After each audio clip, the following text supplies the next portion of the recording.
Bem-vindo à Vitória Down, uma associação que transforma vidas e promove a inclusão. Nossa missão é promover a autonomia e inclusão da pessoa com síndrome de Down, acolher famílias e inspirar mudanças na sociedade. Nossa história começou em 1998, quando pais e profissionais participaram do primeiro seminário capixaba sobre síndrome de Down do Espírito Santo. Os primeiros atendimentos aconteciam neste pequeno espaço onde funcionava a sede da Associação de Moradores do bairro Jardim da Penha, em Vitória. 26 anos se passaram e a busca pelos direitos da pessoa com deficiência sempre guiou a missão da Vitória Down em sua existência. Para chegar ao objetivo, que é trazer autonomia e qualidade de vida para as pessoas com T21 e suas famílias, a Vitória Down atua em alguns eixos como assistência social, saúde, educação social, esporte, cultura e vida adulta. Na Vitória Down, o trabalho é realizado em conjunto por profissionais altamente capacitados, que são referência em suas áreas em todo o estado. Um trabalho sério, comprometido com a causa das pessoas com T21. Vitória Down, todos juntos por mais autonomia e inclusão.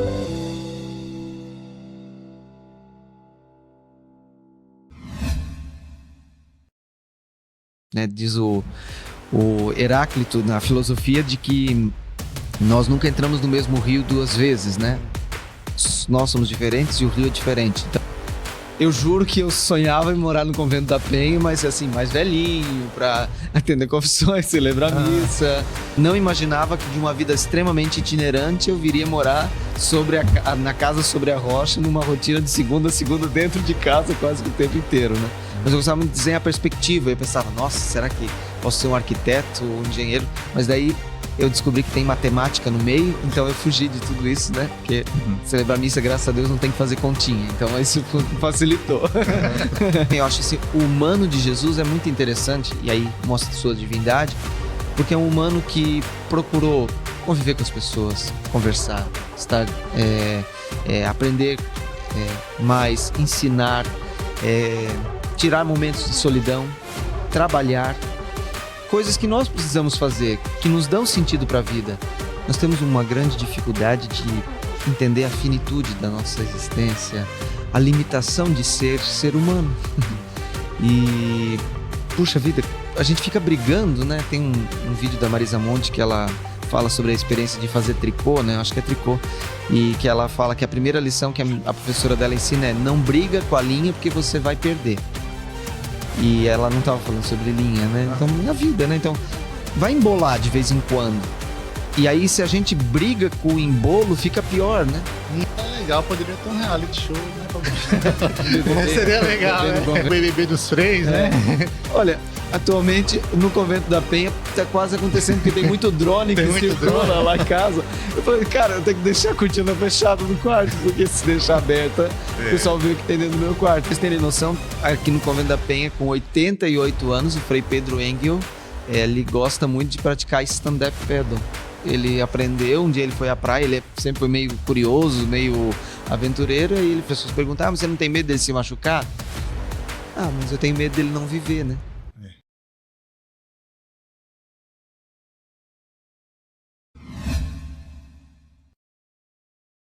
Hoje nós estamos aqui no programa mais que especial com o Frei Gabriel. Tudo bem, Frei? Tudo bem, paz e bem. Fala pra gente quem é o Gabriel, de onde é, o que faz. Tudo bem. É sempre muito difícil nos definirmos, porque a tendência que nós temos é de nos colocarmos como adjetivos aquilo que nós fazemos, né? Ah, eu sou frei, eu moro no Convento da Penha, lá eu sou guardião, sou reitor do santuário. Essas são as informações que a gente coloca lá na bio do Instagram, né?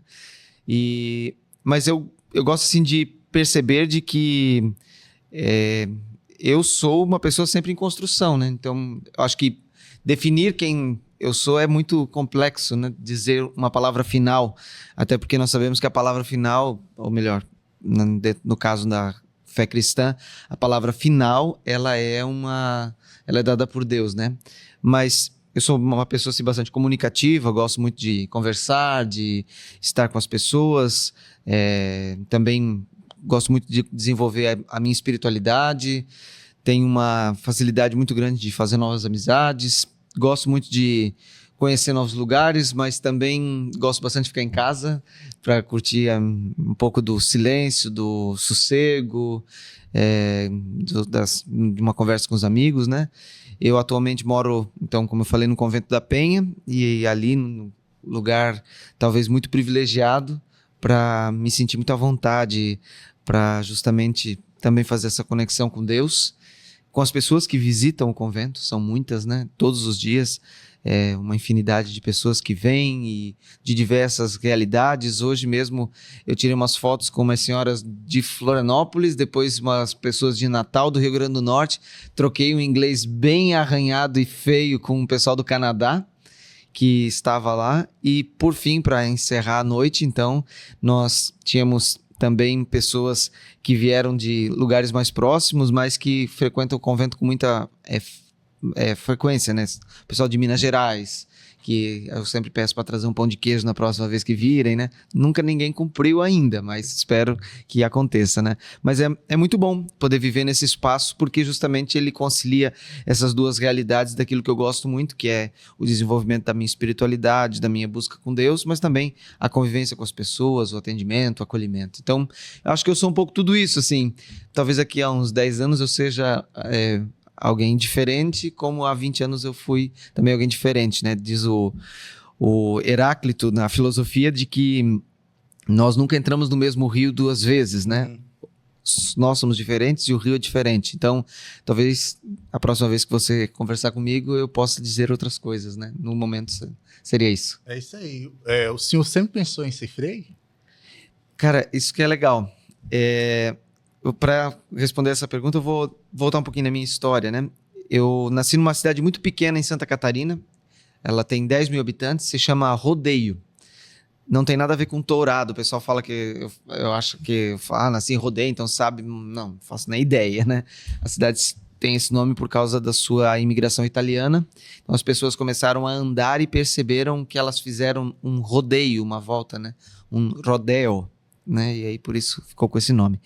E lá na cidade dos meus pais tem um convento franciscano, também no alto de um monte, onde nós recebemos esse hábito. Então todo frei franciscano passa pela minha cidade e lá ele recebe esse hábito franciscano e o nome de frei. E o meu irmão mais velho, que se chama Daniel, ele tem 14 anos de diferença de mim.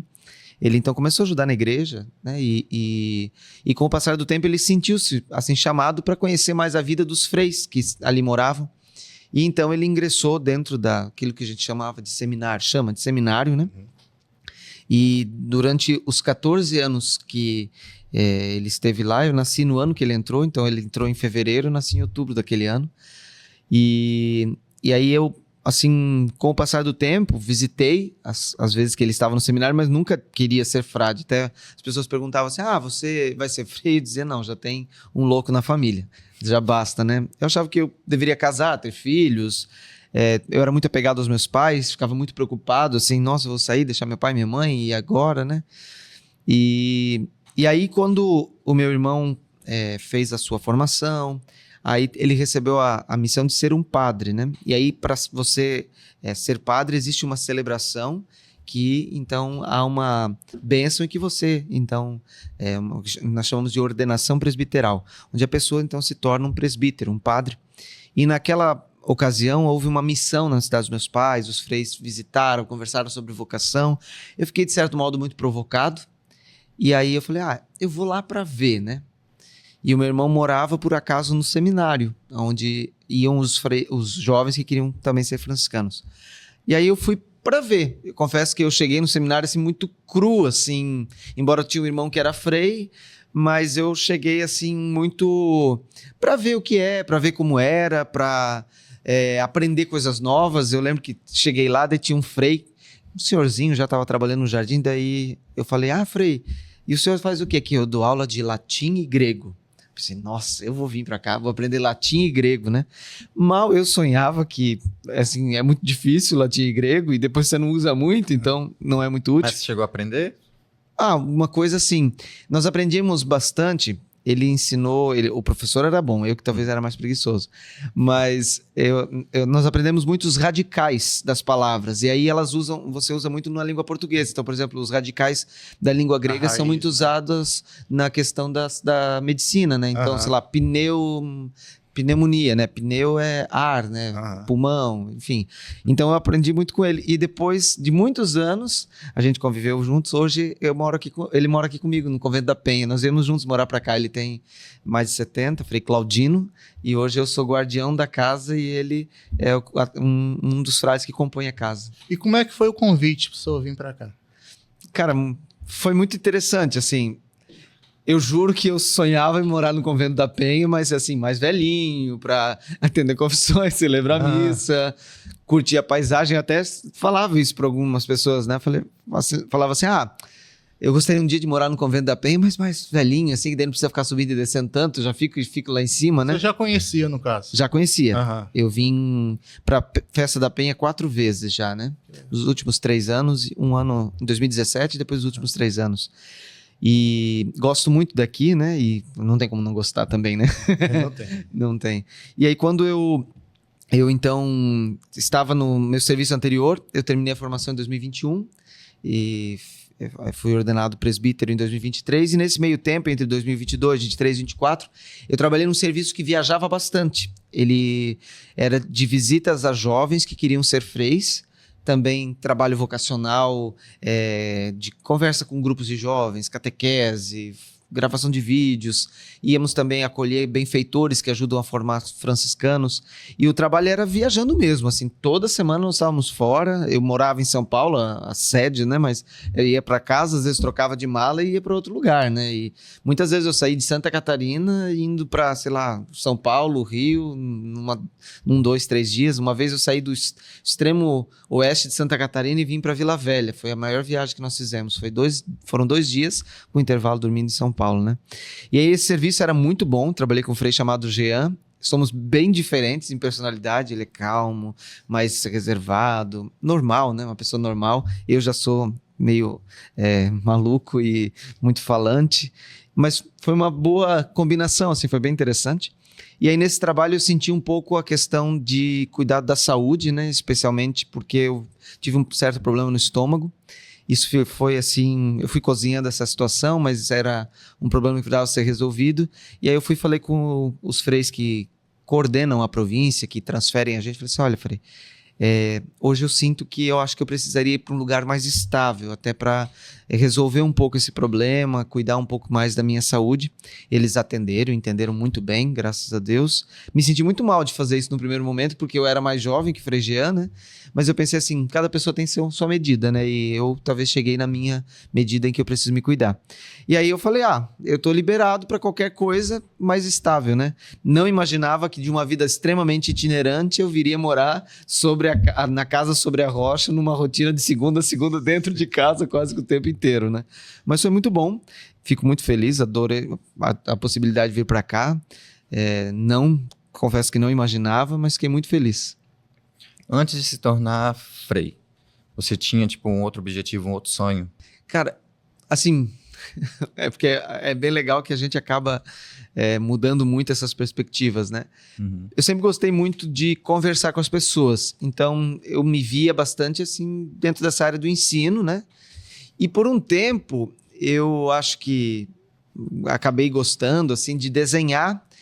Eu sou muito ruim de desenhar pessoas, objetos, mais coisas assim, mas eu gostava muito de desenhar perspectiva. Eu pensava, nossa, será que posso ser um arquiteto ou um engenheiro? Mas daí eu descobri que tem matemática no meio, então eu fugi de tudo isso, né? Porque celebrar missa, graças a Deus, não tem que fazer continha. Então isso facilitou. Conta, né? É difícil mesmo. O senhor falou da sua infância. O mundo de lá para cá mudou muito, né? Para o senhor, o que deve essa mudança assim, do mundo? Né? O mundo hoje em dia eu vejo ele um pouco como caótico, né? Eu acredito que o caos, ele é bastante frequente, mas ele sempre houve. Esses dias atrás eu estava lendo um ensaio do Sêneca sobre a tranquilidade da alma, eu acho que é muito interessante porque ele é um rapaz, uma pessoa, não me lembro agora quem, que escreve para ele, assim, pedindo conselhos, né? E os conselhos que ele pediu são, assim, conselhos que eu também pediria hoje, né? O cara fala assim, eu tenho uma vida um pouco desregrada, eu trabalho bastante, eu como de tudo, só que aí eu como e eu fico mal, meu estômago dói, assim, coisas muito parecidas com o que eu vivia, né? E aí o Sêneca, então, dá várias dicas para ele, e então, dos grandes temas que ele trabalha é sobre a tranquilidade, né? Que aquele cara precisa desenvolver. Bom, não precisa dizer sobre a antiguidade de Sêneca, né? Então, eu acho que o caos, ele é próprio do ser humano. O ser humano, ele não tem uma estabilidade. Ele tem que aprender a conviver com os momentos de estabilidade e os momentos de caos. E que isso vai acontecer em várias fases da própria vida. Então, aquela fase da adolescência, quando a gente não sabe muito o que quer, está testando todas as possibilidades, a paciência nossa e dos outros. Depois também na fase adulta, quando você acha que você é o super-herói que vai resolver todos os problemas do mundo, aí você leva uma rasteira da vida, você fica assim, nossa, que vontade de ser criança de novo. E depois quando você, sei lá, chega na idade senil, que você tem que entender que você não tem mais aquela energia, aquela disposição, e isso vai dando uma frustração. Então, eu acho que o caos, ele é próprio do ser humano, de hoje, de ontem, de amanhã. Agora, é claro, hoje nós temos um apelo maior através da comunicação, que é muito assertiva em muitos momentos, mas que também traz essa realidade caótica para a vida do ser humano. Antes o caos acontecia na vila, antes o caos acontecia na Praça da Matriz, depois ele acontecia sei lá, numa conversa, num bar, numa adega, e hoje ela acontece também nas redes sociais, porque o ser humano ele não é diferente. Agora, é claro, o que está ali dentro do projeto é que nós precisamos, de certo modo, ir equilibrando esse caos até para poder sobreviver, né? E isso, eu acho que a fé também tem suas respostas. Isso que eu ia perguntar, como a fé e a espiritualidade podem ajudar nisso aí?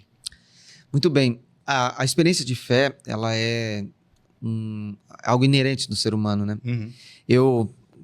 Uma das matérias que eu mais gostei do curso de teologia foi Sociologia da Religião, que era uma matéria, era um frei que era professor, se chama Volney, e ele trabalhou assim, então, todos os grandes teóricos da religião, especialmente os modernos, né? Então, começou lá com os mestres da suspeita também, Nietzsche, Marx, né? Então, a religião é o ópio do povo, Deus morreu, né? E aí ele vem trazendo uma reflexão a partir de outros pensadores, Michel Eliade, que vem dizer que mesmo depois da proclamação da morte de Deus, parece que quando o estado positivo do homem científico que ia responder todas as coisas pela ciência estava superando qualquer estímulo religioso, o ser humano volta a buscar a espiritualidade. Ele falou, e é muito interessante isso, porque realmente proliferam várias experiências religiosas ou várias necessidades de abastecer essa ideia da espiritualidade. Então, pessoas que querem procurar um momento de retiro, mas não vinculado a uma igreja. Pessoas que querem um momento de relaxamento, mas não voltado a uma religião. E aí surge, então, essa necessidade. Então, se percebe, o ser humano tem necessidade dessa dimensão espiritual. E aí, é claro, cabe a nós, assim, perceber essa sede de espiritualidade dentro de nós e abastecê-la, né? E acredito que a fé cristã e a espiritualidade cristã, ela consegue abastecer essa nossa necessidade de fé, de espiritualidade, de transcendência. Quando a gente olha para Jesus, a gente tem um pouco de dificuldade de conciliar a sua humanidade e a sua divindade. E é bem interessante, porque dentro das aulas de teologia fica assim, ele é humano ou ele é divino? Ele é divino e humano. Mas até que ponto que ele é divino, até que ponto que ele é humano, né? E aí que vem, eu acho assim, o humano de Jesus é muito interessante, e aí mostra sua divindade, porque é um humano que procurou conviver com as pessoas, conversar, estar, aprender mais, ensinar, tirar momentos de solidão, trabalhar, coisas que nós precisamos fazer, que nos dão sentido para a vida, e que ele procurou viver isso em equilíbrio. Então, acho que a espiritualidade ela vai por essa direção também, de nos conduzir a essa tranquilidade, esse equilíbrio, e mesmo quando perdermos alguma algum sentido, vivermos esse caos, acho que a espiritualidade também pode nos ajudar a encontrar de novo esse estado de tranquilidade, né? E a dor ela é inerente ao ser humano, né? Sim. É visível, acontece. Para o senhor, qual é o papel da dor? E como a gente pode lidar com a dor? Muito bom. É um desafio sempre falar sobre isso e pensar, né? Mas eu gosto de entender que nós temos uma grande dificuldade de entender a finitude da nossa existência, a limitação de ser humano. E, puxa vida, a gente fica brigando, né? Tem um vídeo da Marisa Monte que ela fala sobre a experiência de fazer tricô, né? Eu acho que é tricô. E que ela fala que a primeira lição que a professora dela ensina é: não briga com a linha porque você vai perder. E ela não estava falando sobre linha, né? Então, é a vida, né? Então, vai embolar de vez em quando. E aí, se a gente briga com o embolo, fica pior, né? E eu vivo muito isso. Assim, às vezes eu fico brigando com o embolo, né? Não, vai lá, desembolando, né? Eu acho que é aquilo que Jesus traz no Evangelho da Tempestade Acalmada, em que ele e os discípulos estão lá desesperados, porque, né, quer dizer, os discípulos estão desesperados porque na barca começa a chacoalhar por causa do vento, né? E aí a gente acha que é um mar, né? Na verdade, não. Ele estava num grande lago, é o lago de Genezaré, que chamavam de Mar da Galileia por ser muito grande. Assim como aqueles rios da Amazônia que mostram que não tem fim o outro lado, né? Quase parece que você já está no oceano, né? Então aqueles lagos eram grandes e por causa do vento eles criavam ondas, né? E aí Jesus percebe que eles estão desesperados num mar, num lago, que a maioria deles ali eram pescadores e que sabiam que aquele mar não vira barco, né? Ou que eles saberiam lidar com essa situação. Então, por que vocês estão desesperados, né?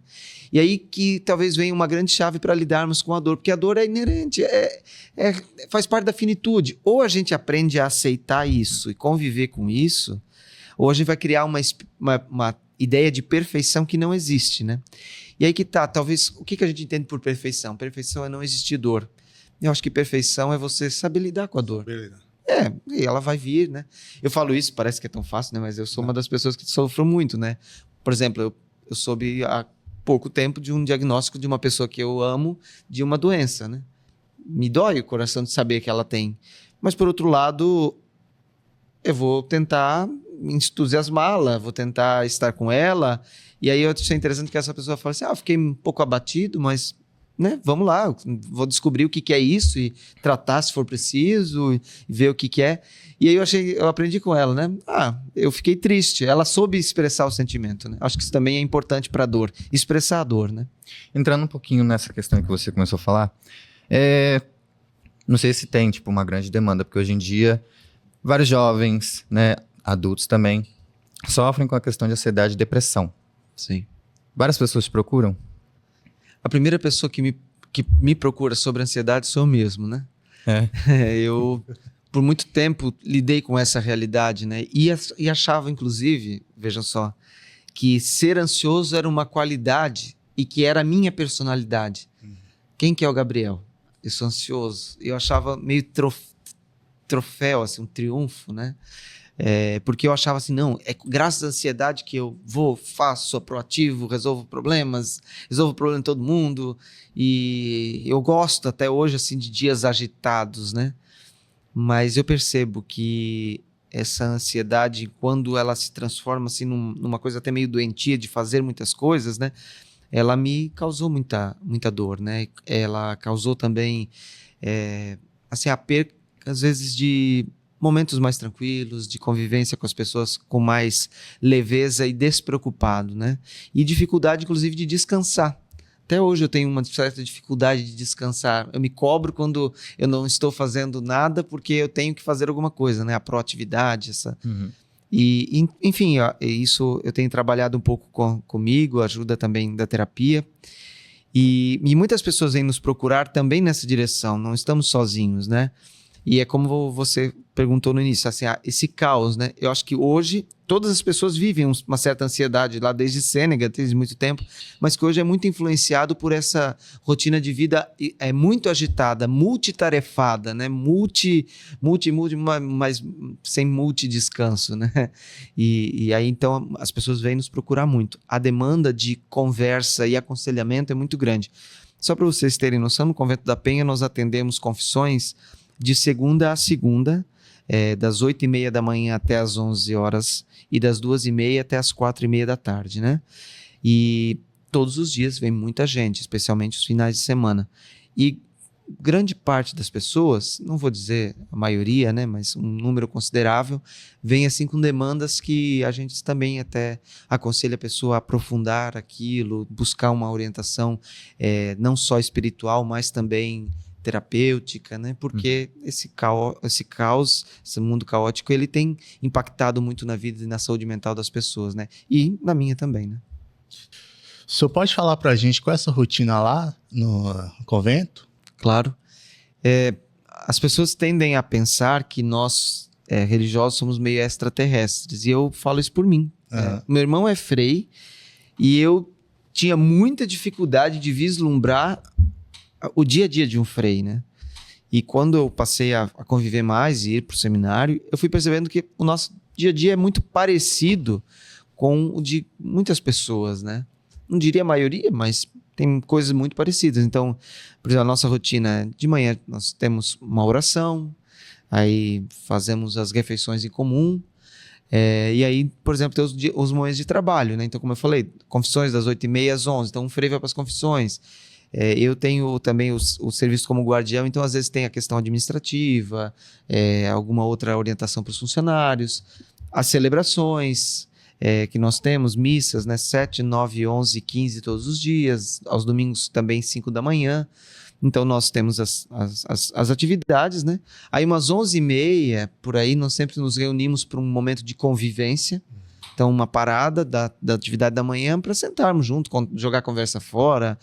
Um frei conta, sei lá, o que viu na internet, o que leu, um mostra o vídeo. Enfim, a gente conversa sobre várias coisas. Tem fraternidades que conversam mais sobre futebol, a nossa nem é muito sobre isso, mas um tema, por exemplo, é futebol, ou o que você viu, o que você ouviu das pessoas. Aí o almoço em conjunto. Depois do almoço existe assim uma lei não escrita, mas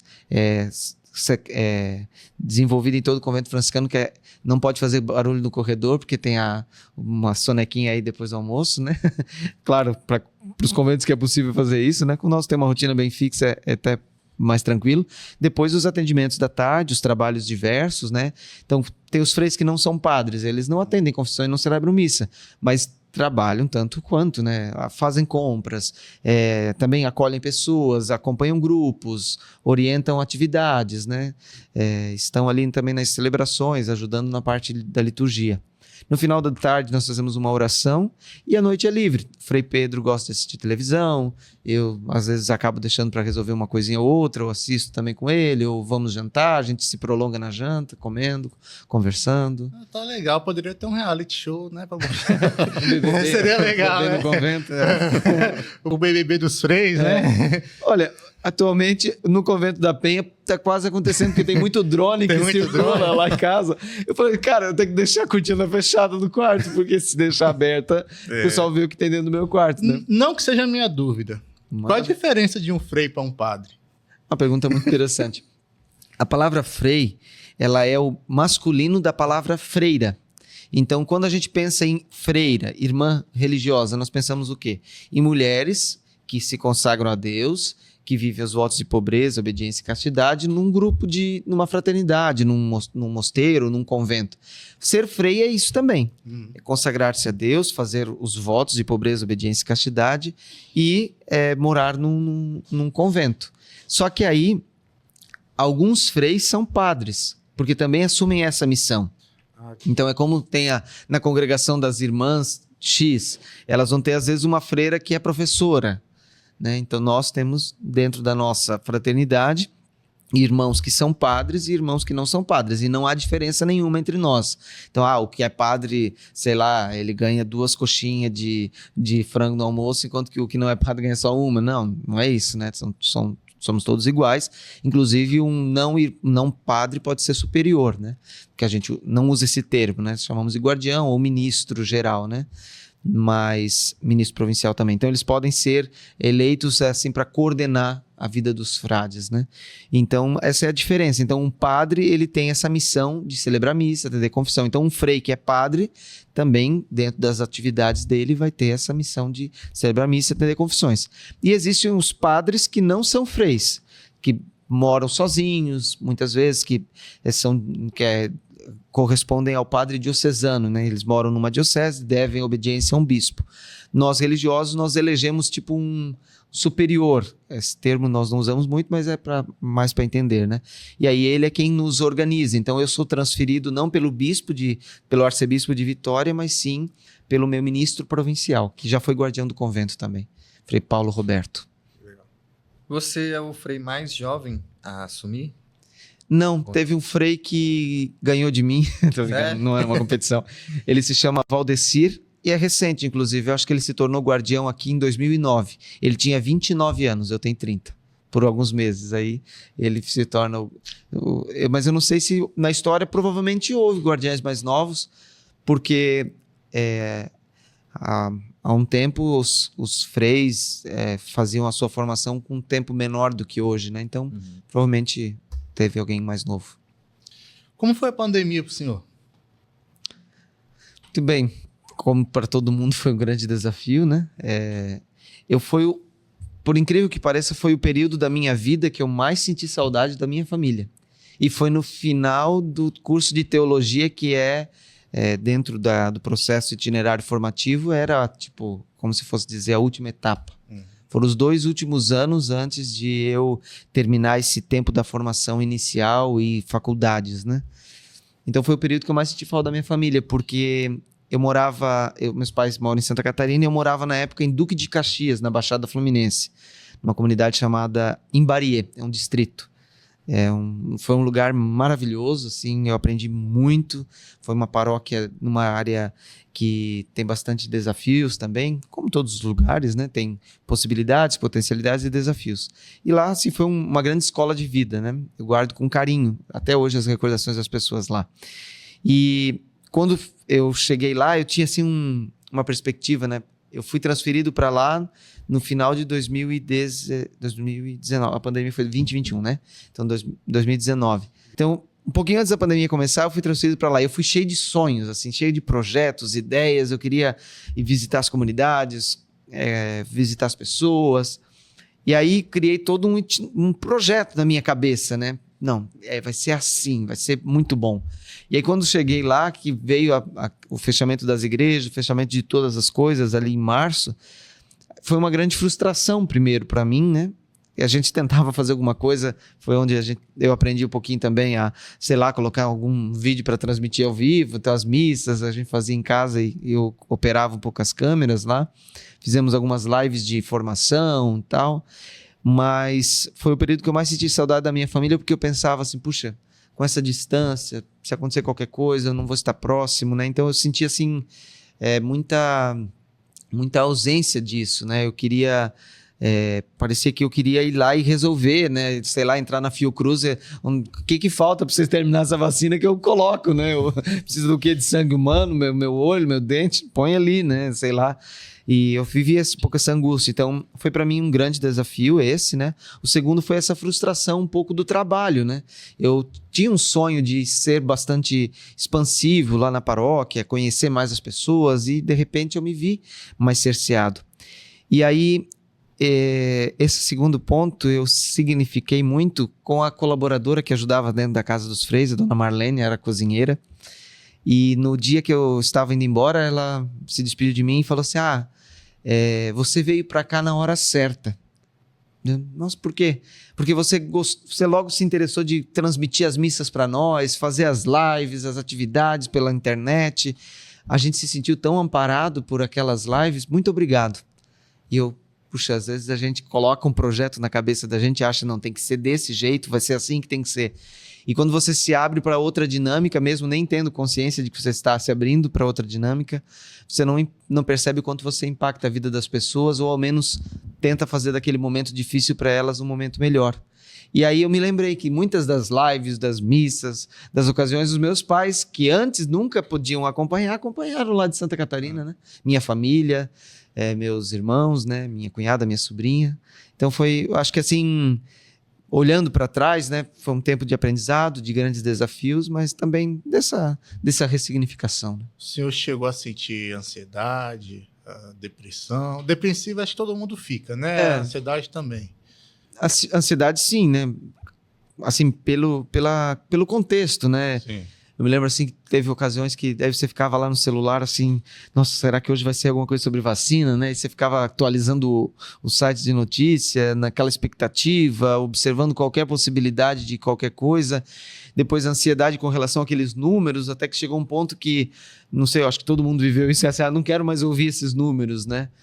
E aí você tenta desenvolver hobbies e aí fui aprender a fazer coisas no jardim para tentar distrair, mas também, claro, aquela coisa do choro, da emoção, da solidão, mesmo que nós morávamos em 4, né, freis, mas também, né, você chega uma certa hora que você está sozinho, né, você e Deus e você mesmo, né, e aí você vinha com todos esses questionamentos sobre a vida, sobre o que está acontecendo no mundo e que ninguém consegue responder e nem você, né? Vocês são restritos, não sei, né? Uma curiosidade. Pode perguntar. Vocês podem praticar esporte? Não Tem algum só favorito? podemos praticar como deveríamos. Né? Você já entendeu deveríamos como a dificuldade que eu ainda tenho, né? Olha, pra vocês terem noção, aqui no Convento da Penha, com 88 anos, o Frei Pedro Engel, ele gosta muito de praticar stand-up paddle.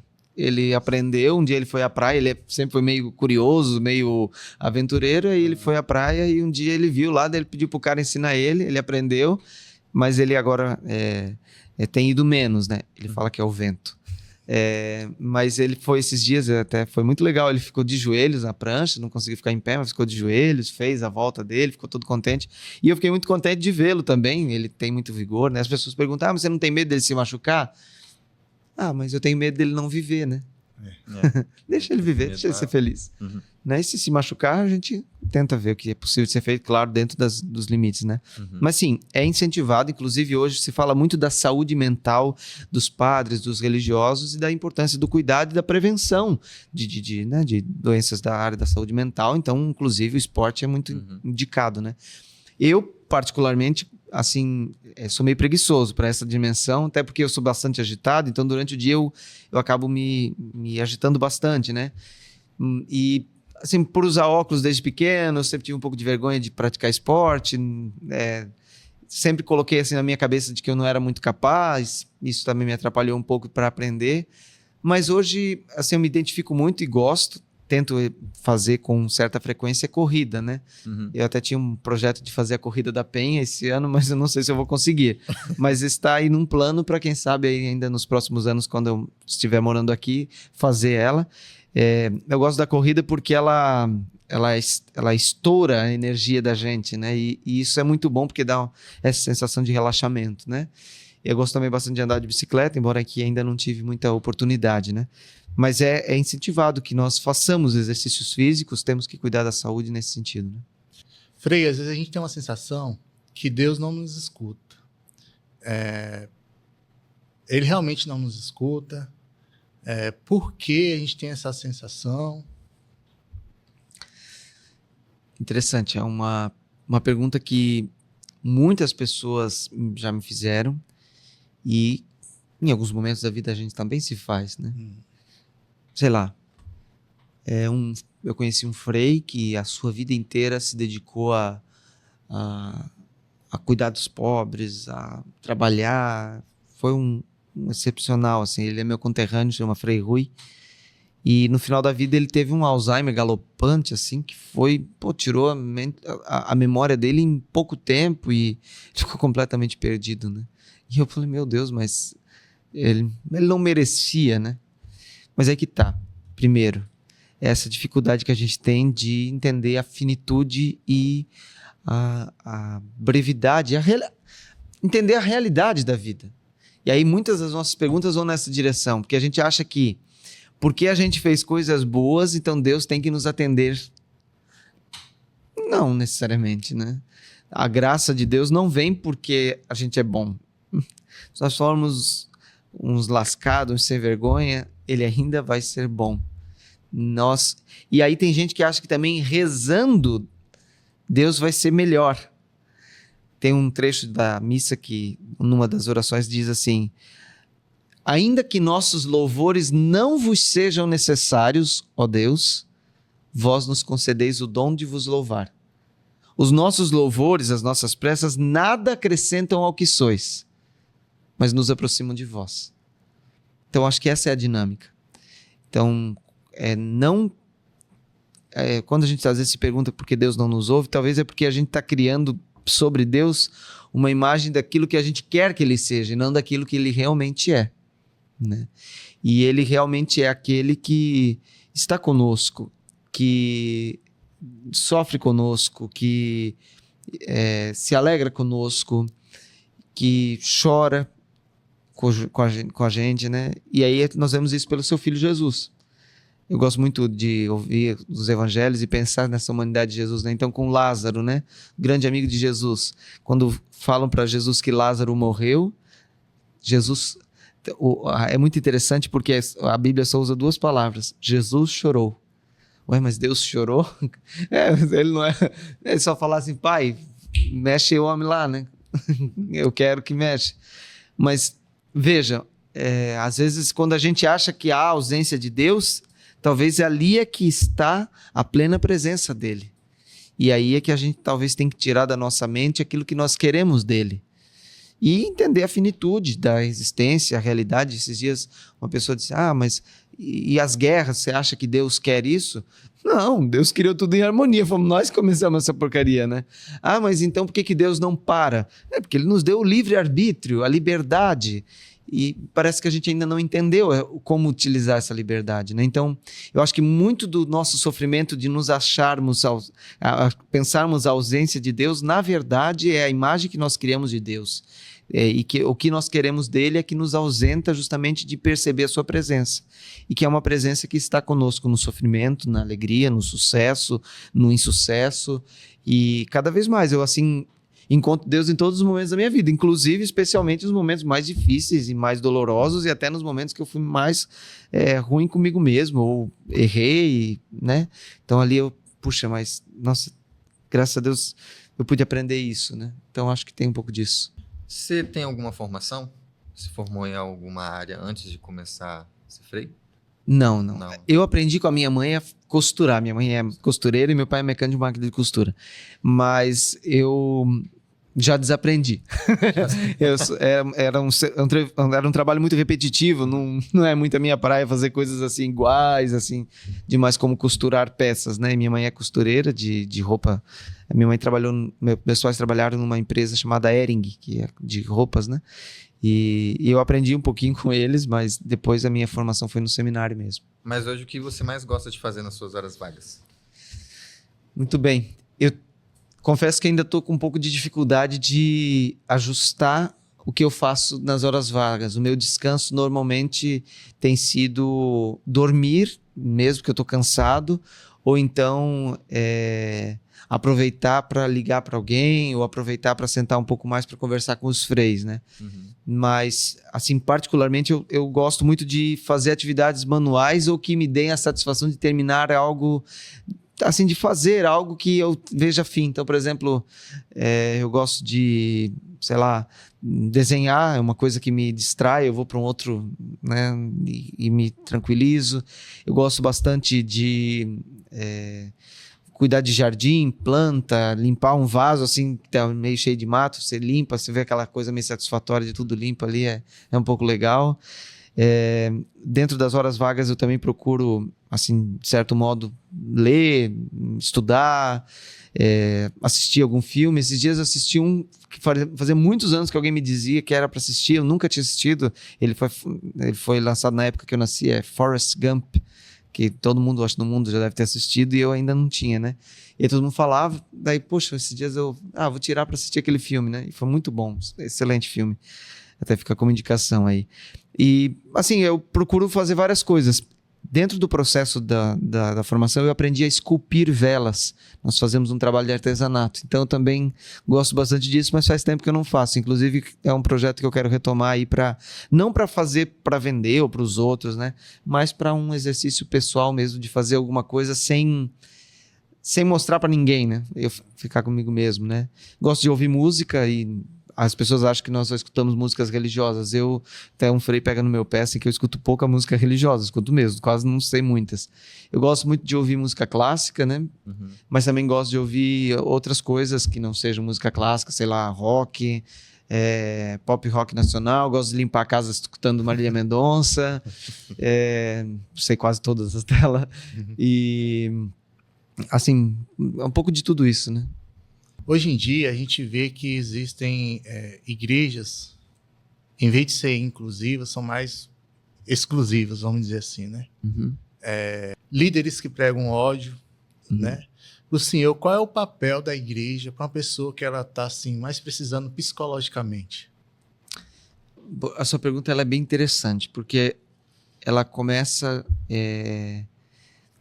dizendo sobre uma realidade que, infelizmente, sim, ela acontece. Quando nós pensamos em líderes religiosos, hoje nós temos uma coisa chamada muito forte, que também é a rede social, né? Sim, sim. Em que os líderes religiosos muitas vezes vão ali para emitir as suas opiniões, né? O líder religioso pode, claro, se utilizar da rede social, estou usando aqui, vocês também, mas é claro que ele precisa também cuidar com o que ele vai dizer no contexto das redes sociais, porque às vezes uma fala sobre uma realidade que se adequa a uma pessoa pode não se adequar naquele momento para outra. Então vamos supor que apareça para mim lá no confessionário alguém que vem com, sei lá, dificuldade da gula, né? Então eu posso dizer para essa pessoa, isso realmente você tem que cuidar, né? É uma realidade que você tem que estar mais atento, né? Mas temos que olhar essa pessoa, porque pode ser que ela esteja trazendo uma ansiedade que ela desconta ali, ou talvez ela esteja descompensada com aquela alimentação porque ela tem um déficit de outra alimentação. Então é um panorama mais aberto. Não dá para a gente impor sobre as pessoas talvez algumas regras assim sem olhar a casuística, né? Então eu acho que hoje o que eu conheço assim um pouco da moral católica, né? Ela tem normativas, indicações e que elas tem um porquê de existir, cada uma delas, mas elas devem se apropriar da casuística para um processo, né? Para aquela pessoa não ser simplesmente passar do dia para a noite de um modo de vida para outro sem poder se adaptar, sem poder entender esse processo, né? E aí que está também um outro aspecto, assim, que nós padres temos que nos cuidar. Nós não somos formados para sermos psicólogos. Embora um padre pode fazer psicologia. Tem um frei amigo meu que é estudante de psicologia, né? Mas o lugar da igreja nesse espaço é trabalhar essa dimensão espiritual e, no caso de necessidade, indicar também o processo terapêutico e não se valer da possibilidade de eu sei tudo, pode deixar, eu vou te tratar, eu vou te curar, né? Tem questões que são tratadas dentro dessa dimensão. Então, claro, o acolhimento de pessoas que estão precisando de uma palavra, de um incentivo, então ele tem que passar por tudo isso. Então, por isso que assim, eu acho que as redes sociais ajudam, mas a gente tem que cuidar um pouco com o que a gente fala, porque uma lei, ela pode ser mal interpretada dentro de um contexto e trazer mais sofrimento para uma pessoa que já está sofrida, né? Isso não significa que ela não deva olhar também para a sua própria vida, para as suas próprias realidades, e a partir daquilo que ela vai escolher, né?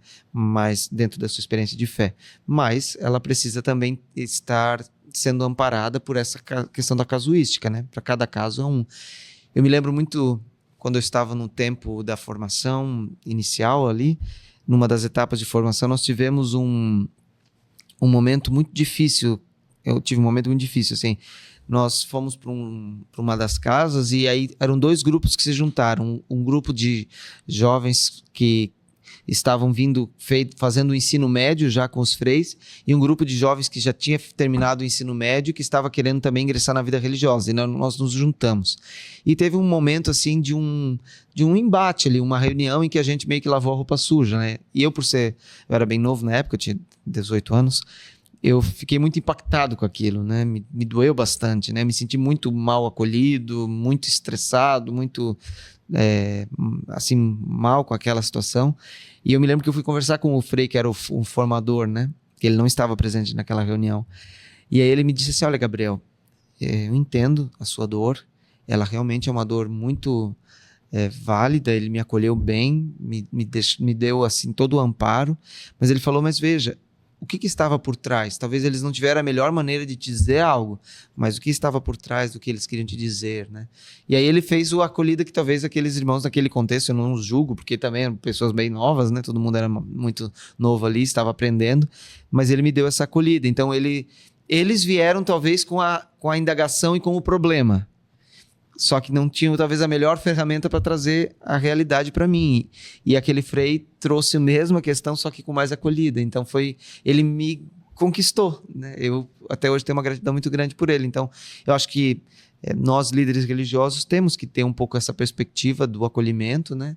E dessa tentativa. Nem sempre é tão fácil, eu já confesso para vocês, porque a maioria das pessoas que às vezes também vêm sequeladas, elas também vêm com essa dificuldade de olhar para si também com mais misericórdia. Elas vêm também bastante armadas, e qualquer palavra que às vezes pode ser que na nossa inexperiência, digamos, ela vai cair muito torta, e aí a pessoa também não se sente bem. Então é bem complexo, assim, mas é uma realidade muito interessante. Eu acho que, para finalizar, porque eu sou prolixo nesse assunto, né, mas você nunca pode oferecer o que você não tem.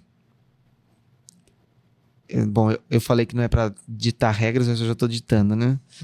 Mas tá, talvez essa é bem interessante. Pode ficar à vontade, sou eu que mando aqui. Você nunca pode oferecer o que você não tem. E se você não é capaz de se acolher nos seus próprios limites, nas suas próprias dificuldades, é muito difícil que você vai ser capaz de acolher os outros nos seus limites e dificuldades. E aí vai ser muito fácil você ditar regras muito pesadas para os outros, e isso era o que os fariseus faziam muitas vezes, né? Você dita regras para os outros, mas você mesmo talvez até você nem seja coerente, ou elas nem dizem sobre você, né? Então, igual, sei lá, alguém que não pode tomar vinho, então dizer para os outros: você não pode tomar vinho, né? Não é porque você não pode, né? Não é porque você não pode, todo mundo não pode, né? Então, eu acho que tem um pouco disso. Se você não sabe se acolher, e você também não se sente acolhido por Deus, no caso do líder religioso, muito dificilmente você vai conseguir acolher as pessoas, né? Então, uma experiência de receber, de se sentir portador dessa acolhida, acolher-se também nos próprios limites, nas próprias alegrias, nas comemorações, e espalhar isso para as pessoas, né? Eu acho que é um pouco o que eu procuro fazer. Pode ser que daqui a pouco tempo eu tenha uma outra opinião. Estamos chegando ao final e gostaria que o senhor falasse para a gente lá da festa da Penha, né? Dentre o calendário de festas do Brasil, eu acredito que eu vou supor que a festa religiosa, uma das mais antigas do Brasil, é a festa da Penha, aqui no convento no Espírito Santo, né? Ela está na sua edição de número 455. Então, desde 1570 essa festa acontece. Provavelmente, então, uma das mais antigas do Brasil. E ela é uma ocasião de uma manifestação religiosa da Igreja Católica muito intensa no estado do Espírito Santo. Especialmente porque Nossa Senhora da Penha, que está lá no convento, ela é a padroeira do estado do Espírito Santo. E hoje, por ser a padroeira, ela reúne, então, pessoas que vêm de vários lugares. E a Festa da Penha condensa esse amor capixaba por Nossa Senhora, né? Então, nesse sentido, a festa está sendo preparada para ser um momento de bastante piedade, muita devoção, momentos de espiritualidade, de oração. Eu gosto de dizer que a festa, ela é o extraordinário. Depois que a gente começa a ter problema de estômago, a gente não come Doritos mais todo dia. Então você fica até pensando no dia que você vai ter uma coisa para poder comer um Doritos, né? E aí é o extraordinário. A gente até saliva de lembrar. Mas se a gente comer todos os dias, daqui a pouco enjoa, cansa. Então, eu acho que Festa da Penha é isso, é o extraordinário, é viver esse momento extraordinário e colocar para fora toda essa emoção, mas sabendo que terça-feira depois do dia de Nossa Senhora da Penha, a vida retoma. E continua. Só que a gente precisa do momento extraordinário para iluminar, para revigorar, para encher de força o ordinário.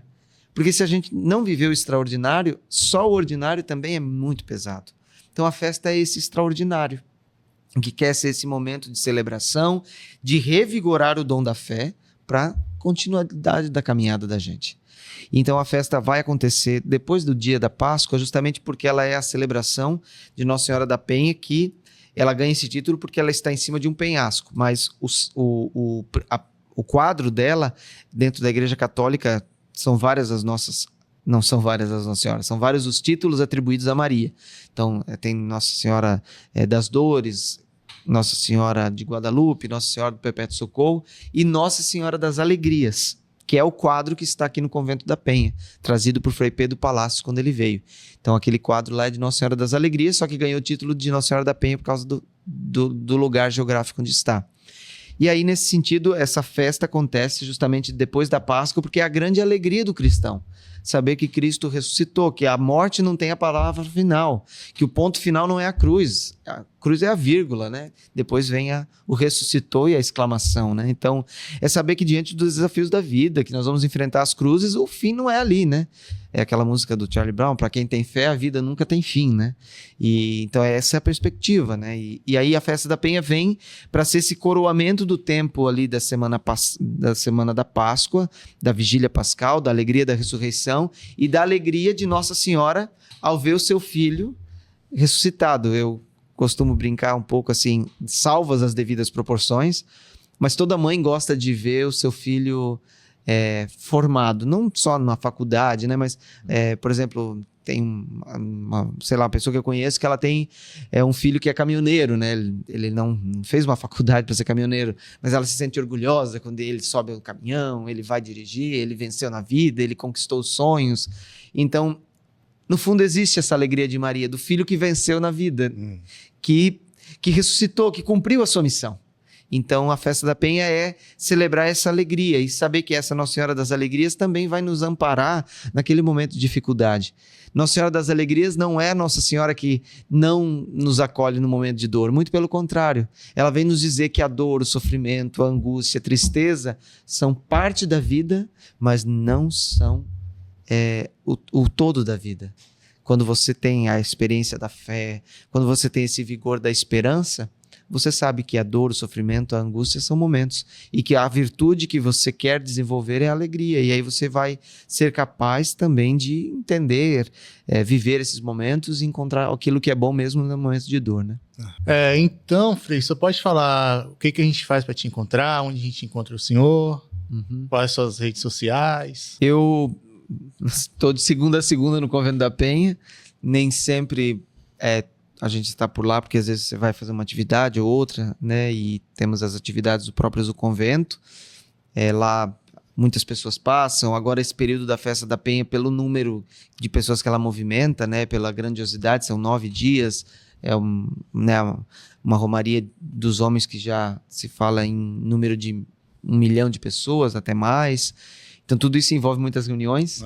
Dizem que na Igreja Católica nós temos um vício de fazer reunião. A gente sai de uma reunião marcando outra reunião e a gente faz reunião para marcar reunião, né? Reunião na reunião. A reunião, muitas poderiam ser 1 e-mail, mas a gente gosta de se reunir porque normalmente essas reuniões podem acabar com um lanchinho, o que torna ser católico um problema, às vezes, até para desenvolvimento da saúde corporal.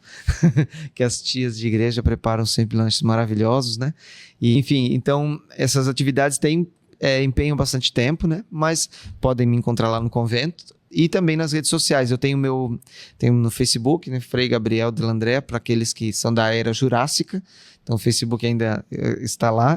Não é da minha época. Não é? Eu tive Orkut. Orkut?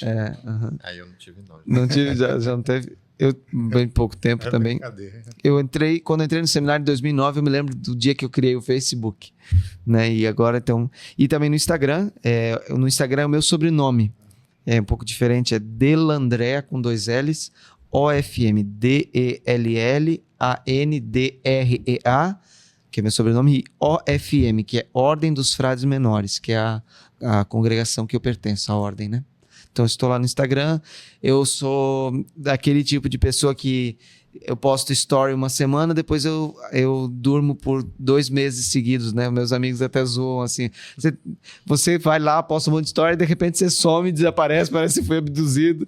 Sim, eu não sou uma pessoa frequente nas redes sociais enquanto alguém que posta, mas que vai fuçar a vida dos outros. Eu faço isso. E aí, como é que a gente faz para te encontrar, amigo? Vocês podem estar me encontrando no Instagram, que é onde eu sou mais ativo, né? É Adel, com L no final, .s312. Eu sou o Jumbeck, você pode encontrar lá no meu Instagram. Você também pode seguir aí o Instagram do Pina Show Podcast. E é isso aí, Frei. Muito obrigado aqui pela sua presença. Você aceitou logo de imediato quando eu mandei mensagem lá, tá? E para vocês também, muito obrigado por ter assistido até aqui, tá? Muito obrigado pela sua audiência, sua paciência e até mais. Até. Bem-vindo à Vitória Down, uma associação que transforma vidas e promove a inclusão.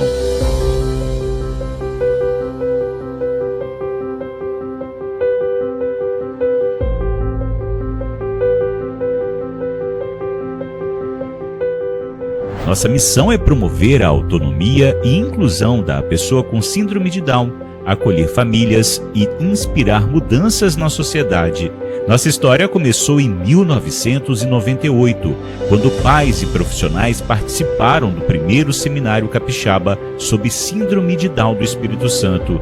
Os primeiros atendimentos aconteciam neste pequeno espaço onde funcionava a sede da Associação de Moradores do bairro Jardim da Penha, em Vitória. 26 anos se passaram e a busca pelos direitos da pessoa com deficiência sempre guiou a missão da Vitória Down em sua existência. O primeiro projeto foi o Momento da Notícia, que acolhe famílias nas maternidades após receberem um diagnóstico da T21. O projeto também leva informações para profissionais de saúde para que possam informar o diagnóstico de forma humanizada, técnica e acolhedora. Para chegar ao objetivo, que é trazer autonomia e qualidade de vida para as pessoas com T21 e suas famílias, a Vitória Down atua em alguns eixos como assistência social, saúde, educação social, esporte, cultura e vida adulta. Na saúde, a Vitória Down inaugurou em 2023 a incluir mais espaço multissensorial, com consultórios, local de reabilitação e uma sala com tecnologia 6D para atendimentos nas áreas de fonoaudiologia, fisioterapia, psicologia, terapia ocupacional, serviço social, neuropediatria e pediatria. Na educação social, os atendidos da Vitória Down participam de diversos grupos de convivência que visam o estímulo de habilidades essenciais que promovem a autonomia. Na cultura, a Vitória Down oferece oficinas de fotografia, iniciação ao teatro, jogos teatrais e possui a companhia de teatro T21, que há 12 anos realiza espetáculos que lotam plateias e encantam o público. A exposição de fotografia feita pelos próprios atendidos da associação já esteve em diversos locais de grande circulação de pessoas na Grande Vitória. No esporte, na Vitória Down, ninguém fica parado. Aqui os atendidos participam de atividades físicas regulares, com destaque para o time de futsal, que foi campeão na última competição realizada pelo Sesc de Vitória. A Vitória Down também realiza diversos projetos, como a Brigada 21, que aconteceu em parceria com o Corpo de Bombeiros, o Pelotão 21, que foi em parceria com o Exército, e a Patrulha 21 em parceria com a Guarda Municipal de Vitória. Na culinária, o projeto Tempero da Inclusão, em parceria com a UVV, proporciona aos atendidos se aventurarem no mundo da gastronomia. No esporte, uma parceria com o projeto Especial Surf oportuniza a prática de surf e com o projeto Pegada são realizadas atividades de educação ambiental. Vitória Down é uma associação que apoia e incentiva a produção de trabalhos acadêmicos e pesquisas científicas em todos os níveis, contribuindo com a nossa expertise adquirida ao longo dos anos, o que nos torna referência sobre o assunto no Estado e no Brasil. São pesquisas em diversas áreas como saúde, educação, comportamento e administração. O destaque é a participação da Vitória Down na Rede Buriti, que é a primeira rede de pesquisa, desenvolvimento e inovação em síndrome de Down no Brasil. Por fim, a Vitória Down possui um grupo de autodefensores, que é um movimento formado por pessoas com T21 que tem o objetivo de defender e promover os próprios direitos. E a Vitória Down não para. São diversos projetos em andamento. Um deles é a expansão dos espaços físicos, que vai acontecer em breve após a compra do imóvel que fica ao lado da sede, no bairro República, em Vitória. Na Vitória Down, o trabalho é realizado em conjunto por profissionais altamente capacitados, que são referência em suas áreas em todo o estado. Um trabalho sério, comprometido com a causa das pessoas com T21. Vitória Down, todos juntos por mais autonomia e inclusão.